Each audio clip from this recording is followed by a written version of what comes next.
Hello friends, मैं दीपक नागर स्वागत करता हूं आप सबका अपने यूट्यूब चैनल पर। अगर अब तक आपने मेरा चैनल सब्सक्राइब नहीं किया है तो प्लीज चैनल जरूर सब्सक्राइब कर लें।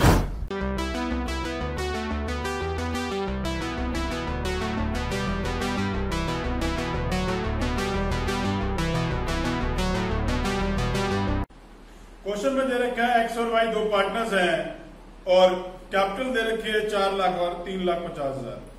प्रॉफिट शेयर करते हैं 3:2 में और 1 अप्रैल 2017 को जेड को एडमिट कर लिया। कितने के लिए?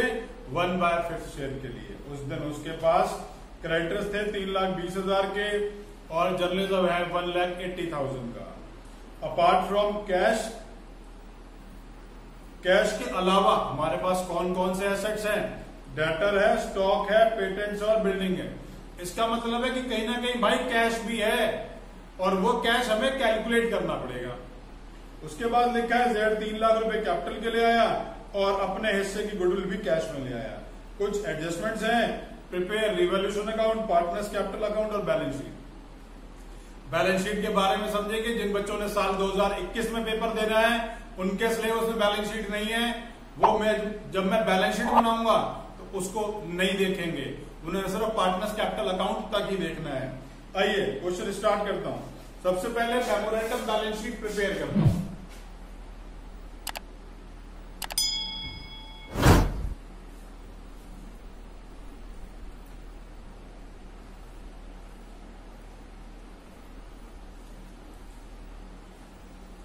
Memorandum balance sheet. अब भाई इस मेमोरेंडम बैलेंस शीट में देखो क्या क्या आइटम आएगा।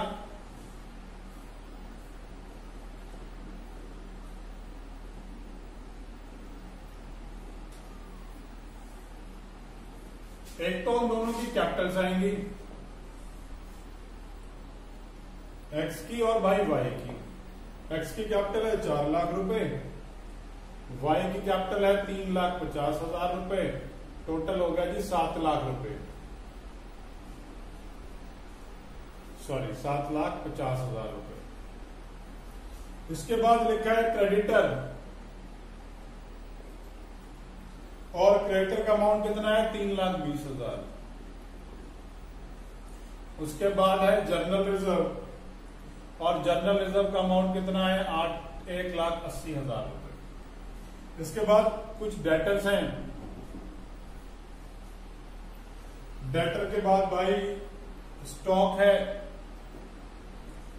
डेटर की वैल्यू है 4,32,000 और स्टॉक की वैल्यू दे रखी है 3 लाख रुपए, 3 लाख रुपीज। उसके बाद पेटेंट्स हैं 74,000 और बिल्डिंग 2,04,000। अब यहां पर एक लास्ट में बैलेंसिंग बचेगी जिसमें लिखूंगा कैश अकाउंट। ठीक है जी, दोनों साइड का टोटल लगाता हूं फिर आगे चलेंगे। 12,50,000, 12,50,000 टोटल आ रहा है। तो ये टोटल मैंने दोनों साइड लिख दिया। यहां पर एक बैलेंसिंग बच गई 2,40,000 की। ये जो 2,40,000 है ये मेरी बैलेंसिंग फिगर आई है और इसको मैंने कैश के नाम से लिया। कैश के नाम से ही क्यों लिया? क्योंकि भाई बुक में देखो ऊपर से 4th लाइन पढ़ रहा हूं, their assets apart from cash लिख दिया। मतलब कैश है तो सही लेकिन ये नहीं बता रहा था क्वेश्चन की कितना है, तो मैंने उसे इस मेमोरेंडम बैलेंस शीट के थ्रू कैलकुलेट कर लिया। अगला काम हमारा क्या है भाई? रेशो निकाल लेते हैं। और रेशो के बारे में हमें क्या क्या डिटेल दे रखी है? बता रखा है एक्स और वाई दो पार्टनर्स हैं, 3:2 में शेयर करते हैं। जेड एक नया पार्टनर आ गया, कितने शेयर के लिए? 1/5 के लिए। इतना काम हमने कर दिया। ठीक है भैया, इतना काम करने के बाद अब क्वेश्चन को रीड करके हमें क्या मालूम चल रहा है? क्या ये मालूम चल रहा है आपको इस इतने को पढ़ करके कि एक्स ने अपने हिस्से में से जेड को कितना दिया और वाई ने कितना दिया? भाई मेरे को तो पता चल नहीं रहा, और अगर किसी को चल रहा है तो प्लीज कमेंट बॉक्स में कमेंट करके बता दें। जब ऐसा नहीं मालूम चलता है तो हम क्या लिखते हैं? Let the total share be 1। Z का शेयर कितना है? Z का शेयर है 1/5 और भाई रिमेनिंग कितना रह गया? रिमेनिंग रह गया है 1 - 1/5 दैट इज 4/5। अब इस रिमेनिंग को वो लोग अपनी पुरानी रेशो में बांट लेंगे। कौन कौन? X और Y। तो X का नया शेयर आ जाएगा और भाई Y का भी नया शेयर आ जाएगा। X का नया शेयर कितना है? 4/5 इंटू 3/5 और यहां पर 4/5 इंटू 2/5। वैल्यू हो गई 12/25, वैल्यू हो गई 8/25 और भैया Z का शेयर कितना था? 5 था 1/5। तो make the denominator equal to 5, 5 से मल्टीप्लाई और 5 से डिवाइड और ये न्यू रेशो कितनी हो जाएगी? 12:8:5। यहां मैंने ये न्यू रेशो निकाली। अब भाई न्यू रेशो निकाल ली, अब हम क्या निकालेंगे? अब हम निकाल लेते हैं सैक्रिफाइसिंग रेशो। और सैक्रिफाइसिंग रेशो क्या होती है? Old minus new. ठीक है जी। अब इतना करने के बाद X का शेयर और भाई ये Y का शेयर। X का शेयर कितना है? पुराने वाला शेयर है 3/5, नए वाला है 2/5, सॉरी Y का है 2/5 और नया वाला शेयर कितना है X का? 12/25 और यहां पर 8/25। आइए सॉल्व कर लेते हैं। 25 एलसीएम आ गया, दिस इज 15 - 12, दिस इज 3/25 और इसी तरीके से 25 यहां पर और भाई 10/8, दिस इज 2/25। तो सैक्रिफाइसिंग रेशो कितनी हो गई? 3:2 इज आवर सैक्रिफाइसिंग रेशो। आइए अब थोड़ा सा जर्नल एंट्री कर लेते हैं क्योंकि गुडविल की जर्नल एंट्री की हम लोगों को जरूरत पड़ेगी, तो उसे भी कर लेते हैं। सबसे पहले देखेंगे बुक्स में क्या गुडविल है। भाई मेरे को तो कहीं दिख नहीं रही, किसी को मिले तो प्लीज कमेंट बॉक्स में कमेंट कर दीजिएगा, मैं भी देख लूंगा।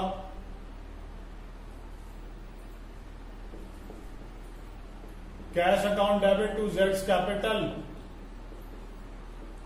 To premium for goodwill. अब भाई जेड 3 लाख रुपए तो कैपिटल ले आया, तो 3 लाख तो कैपिटल के आगे लिख दिए। और गुडविल के कितने पैसे लाया है? टोटल फर्म की गुडविल कितनी है? टोटल फर्म की गुडविल है भैया 5 लाख रुपए और उस 5 लाख में से जेड का शेयर कितना हो जाएगा? 5 लाख में से जेड का शेयर हो गया 1/5 और ये वैल्यू आ गई 1 लाख। ये रहा जी 1 लाख, एक ये और 3 ये, टोटल हो गया जी 4 लाख। ये 4 लाख रुपए कैश के आगे।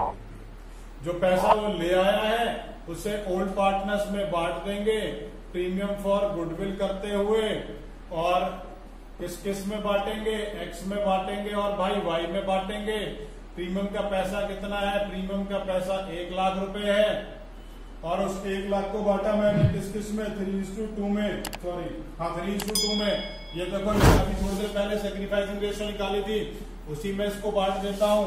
अमाउंट आ गया 60,000 और भाई 40,000। ठीक है जी, यहां तक हमने कर लिया है। अब हम इनका जो है रिवैल्यूएशन अकाउंट बनाते हैं। आइए अब हम रिवैल्यूएशन की तरफ चलते हैं। यहां पर मैंने छोटा सा एक रिवैल्यूएशन अकाउंट ड्रॉ कर दिया।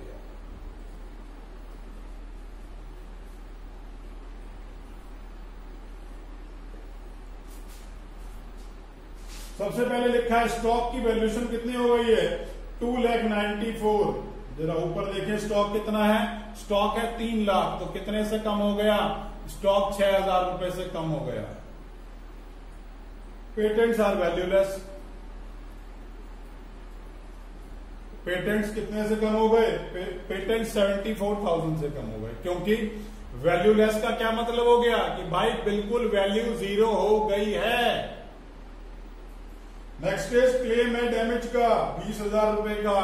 तो चलिए क्लेम की बात कर लेते हैं। क्लेम से लायबिलिटी बढ़ रही है, क्लेम फॉर डैमेज। अमाउंट कितना है? 20,000। तो भाई इतना करने पर लॉस आ गया टोटल 1 लाख रुपए का, क्योंकि भैया डेबिट साइड ज्यादा हो रही है।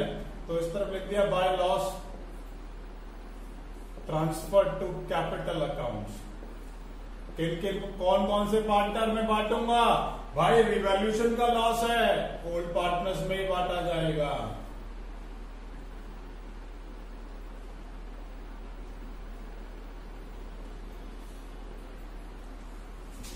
अमाउंट यहां भी 1 लाख ताकि बैलेंस मैच हो जाए। ये भैया बैलेंस मैच कर दिया और अमाउंट बांट लिया 60,000 और यहाँ पर भाई 40,000। उनकी ओल्ड रेशियो में, ओल्ड रेशियो कितनी थी? 3:2। अब भैया पार्टनर्स का कैपिटल अकाउंट बनाने की बात रह गई है बस।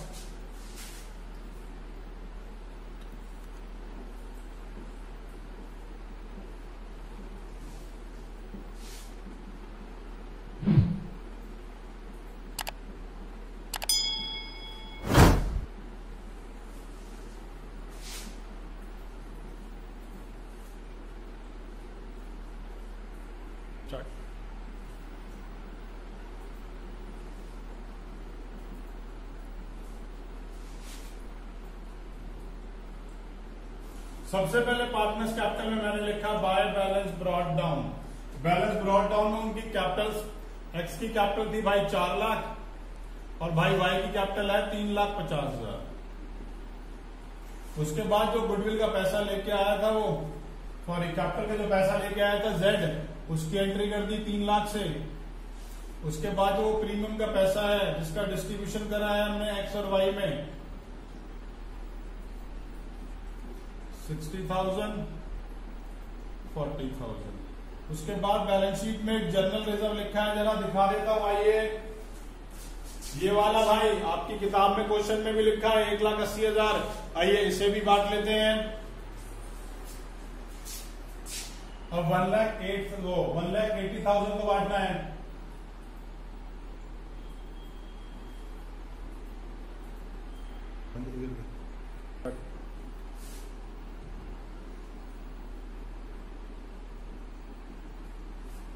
अब रिवैल्यूएशन का जो लॉस था ऊपर देखें भाई, यहां रिवैल्यूएशन का लॉस आया था, इस लॉस को बांट देता हूं।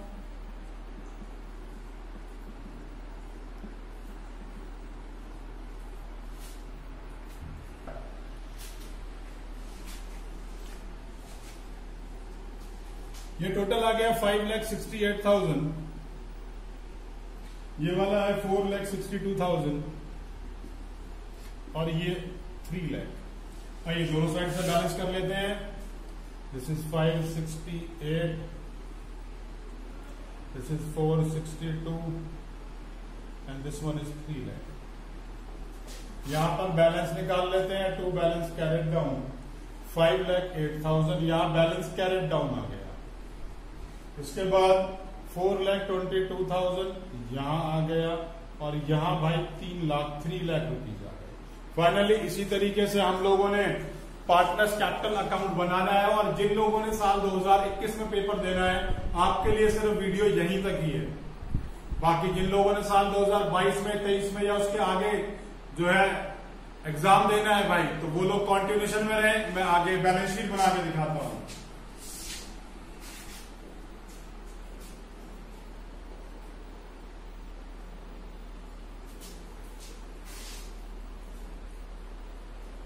सबसे पहले तो कैपिटल के बैलेंसेस डाल लेते हैं, एक्स का, वाई का और भाई जेड का। 5,08,000, 4,22,000 और भाई 3 लाख। इसके अलावा हमारे पास क्रेडिटर हैं 3,20,000 के। अब एसेट्स की बात कर लेते हैं।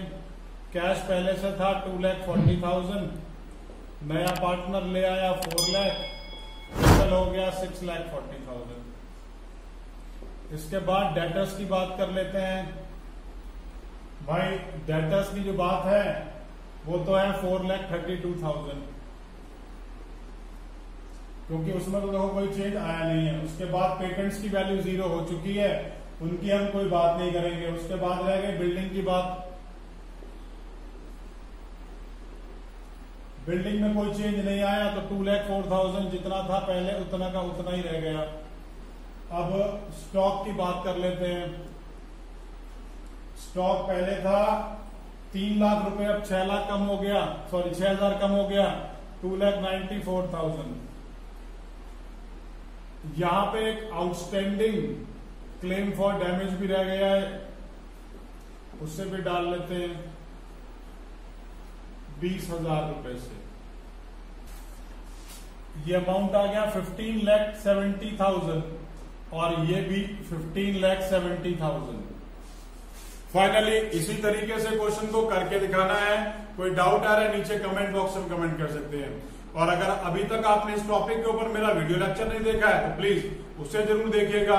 उसको देखने से कॉन्सेप्ट को करने में और क्वेश्चंस को समझने में बहुत आसानी हो जाएगी।